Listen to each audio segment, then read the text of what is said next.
Welcome back. All right, news of the day video once again for all you fine people on the internet. Still Sunday, still June the 29th. And we'll start off at the top of the board. I'll get into why I'm wearing a Donald Duck jersey in a bit. So Glenn Gulutzan returns as head coach of the Dallas Stars. At least they're working on a contract with him. They've offered him the job. I can't see him not taking it. He's been coach of the Dallas Stars before, and normally I complain about recycling of coaches, but he's never really had a chance to coach a team that's a contender. And if Dallas is able to navigate this offseason and remain a contender, we'll see how Gulutzan does. He coached Dallas from 2011 till 2013. They had a record of 64, 57, and 9 during that time period. They did not make the playoffs. He coached the Flames from 2016 till 2018. They had a record of 82, 68, and 14 under him. And they were swept by the Ducks in 2017, did not make the playoffs in 2018, and they moved on from Gulutzan there. He's been an assistant coach for various teams over his time in the National Hockey League. I don't actually hate this hire. If this is where it's going, I think this is all right. Gulutzan's a good coach. I think that with the amount of experience he will have had now since the last time he was a head coach, that can only be to his benefit. And Dallas gets a head coach that won't be quite as fiery as Pete DeBoer, but that might be good too. So we'll see how things go for Dallas, but looks like Gulutzan's going to be the head coach. Canuck fandom happy that they don't have to worry about Manny Malhotra going to Dallas. There were definitely discussions about whether or not Dallas might bring in Malhotra. I believe Malhotra played for Dallas, right? So there's definitely a tie there. Also, Jim Nill doesn't seem to be in any hurry to do anything about Jason Robertson. There's been a lot of talk about whether or not they're concerned with signing him. He's not concerned about signing him. And it doesn't look like they're going to be trading him either. So while Dallas still has a lot of cap issues to deal with, it doesn't look like at this point that the Stars are looking to trade Robertson. I still think Sagan's the contract they're going to be looking to move if they can move one of their higher price contracts. I don't think moving Robertson is a great idea. I think if you can find someone to take Sagan, even if you have to retain some of the money, I think that makes a lot more sense. So Matthew Schaefer made an appearance today on Good Morning America. I didn't realize A, Good Morning America is on Sunday, or B, sometimes I forget Good Morning America still exists. Is there an audience for morning TV? Like, back in the day, sure. I mean, everybody talks about morning TV, but it feels like in this day and age of everything being digital and streaming, I'm actually kind of surprised it's still there. But it is good to see an NHL prospect being on a nationwide show in the States, even if 45 people are watching. That's still 45 people.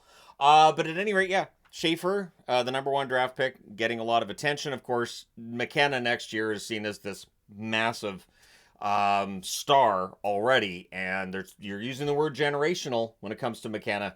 I honestly feel a little bit bad for the kid. He's going to get paid, obviously, but I kind of feel bad for the kid because you can see there's a lot of pressure already on McKenna for next year. So there's been still no talks with McDavid for the Oilers. They're still waiting for him to come to them. So there's been no talk of a contract extension at all. However, they have been talking to him about how the team can improve and getting his feedback, which makes sense. You want a star player to be happy, and you want to make sure that moves that you're making are transparent to them about why and what's going on. We've seen that in Pittsburgh with Crosby. We've seen that, I remember way back when with Gretzky, he would have some say and Lemieux had say. And this is how teams are with star players. I know some fans don't like it, but it is. It's always been that way, that you want your superstar player to be happy and want to stick around. So there hasn't been any talk on an extension yet with McDavid. They can't officially sign an extension until July the 1st, but it doesn't sound like we're going to see an extension. I think McDavid's waiting to see how this summer plays out before he makes a decision one way or the other. That's my guess on this whole thing. So we shall see. Claude Giroux is staying with the Sens. This is not a surprise. So much like Tavares, no surprise here. It's a 1-year, $2 million deal. However, with the bonuses, if he plays enough games and if the Ottawa Senators go far enough, he can get $2.75 million in bonus money. So it could be as high as a $4.75 million pay for him over a year, or salary for him over the year. And it also includes a no movement clause. So obviously, if they do enough to get him this bonus money at $2.75 million, that gets tacked on to the following year's salary cap hit. So Giroux sticking around with Ottawa for another year at $2 million. That's a bargain contract. He definitely would have got more than that on the market. And this does show that he wants to stay in Ottawa. See, there are players who will sign contracts. They want to stay where they are. I know, crazy, right? Anaheim. So the reason I'm wearing a Ducks jersey, and I wanted to talk just a little bit about this and have a little bit of fun with it. The number 10 draft pick, Roger McQueen. And as soon as he was drafted by Anaheim, I thought, Lightning McQueen. And they're on that wavelength. They did use Lightning in a hashtag I saw today, and they showed like Lightning McQueen from Cars. But he had pictures taken at Disneyland. He had a picture taken with Donald Duck, and I'm thinking, shouldn't he have gone to DCA, which is Disney California Adventure? Go over to DCA and get a picture taken with Lightning McQueen first. Shouldn't that have been where they went first with it? Because they have Lightning McQueen come out and, they have a little car they remotely drive around, or maybe there's somebody behind the wheel. I don't think so. But yeah, I don't think there's doors on it. I think it's just remote controlled. But either way, these pictures taken and posted before pick 28 was made. So we've talked about the draft. I've had the discussion in the comment section. I used to really enjoy watching the draft. So when people say, well, the draft's always boring, I don't know what you're expecting. The draft wasn't boring. The draft used to take 3 hours. From 4 o'clock till 7, you'd have the draft, the first round. It'd be done within 3 hours, which means 10 draft picks an hour, because it was 30 teams for most of that. So I mean, if you're going to say, well, you've added 2 teams, okay, so 3 hours, 10 minutes, I guess, or 3 hours, 15 minutes. It shouldn't take 4.5 hours to make the draft picks, is what I'm saying.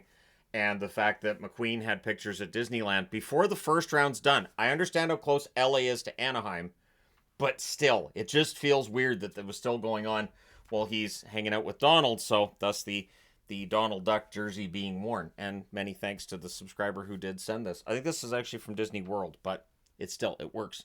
So here's what people are going to be mad about now. The Vegas Golden Knights took a year off from making everybody mad. Now apparently it's going to start again. Alex Pietrangelo, according to David Pignata, is set to miss the 2025-2026 season. Apparently he has major injuries, and he did miss time this past season. There was a lot of talk about various injury concerns with Pietrangelo and whatnot. He has an $8.8 million cap hit. So that just gets put right onto LTIR, and it frees up almost $9 million in cap space for Vegas. This is why the whole Marner thing makes sense now, doesn't it? If they already knew that Pietrangelo was likely going to miss next season, and they're saying both regular season and playoffs, but I've already seen the posts. I'm sure we'll see the comments below. I'm sure he'll be healthy for game 1 of the playoffs.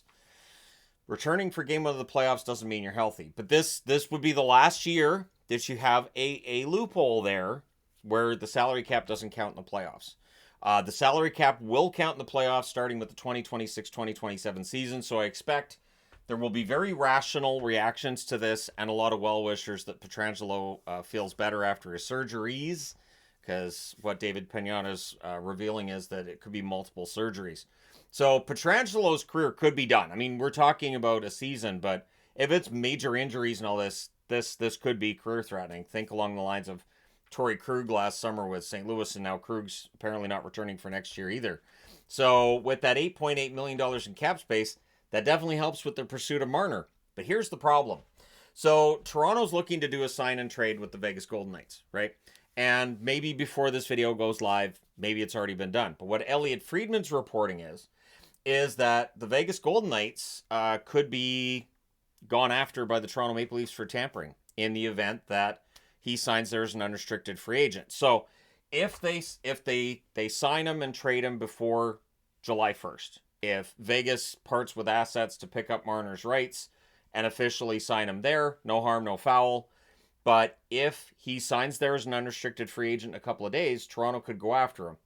Now, in the event that the NHL investigates and finds that the Vegas Golden Knights are guilty of tampering, there's fines that can happen. There's also draft picks that can be forfeited as well. I do expect people in the comments to say the Senators will give up 5 or 6 first-round draft picks if Vegas screws this up, because I understand how the internet works. But it will be interesting to see if that coming out pushes Vegas towards making a trade, which involve Haig and Raw maybe going to Toronto in exchange for the rights to Marner, and then Vegas is able to sign Marner because Pietrangelo is going to miss the season, and everybody can have a nice normal reaction to this. I said this offseason was going to be different and entertaining. I had no idea that this was what was awaiting us. I also want to add at the bottom of this, because I've seen people asking, yes, Veleno's being bought out, not Grubauer. I reported on this a couple of days ago. I'd understand if people didn't see it because so much has been going on, that the Seattle Kraken are going to try to help Grubauer out this summer and look for him to have a bounce back season this coming season. And maybe they just didn't want that cap penalty for Grubauer either. So they want to see if Grubauer can turn things around this year. And the expectation is he sticks around with Seattle and plays as the backup for Joey Daccord, which may not be what some Seattle fans want to hear, but there is no buyout incoming for Philip Grubauer. So there you go. More news for now. I will probably be back in front of this board again before the day's over. So thank you guys so much for all your support as always. Hit like and subscribe in the event you may not have done so already. Thank you guys so much for everything. I will talk to you again soon.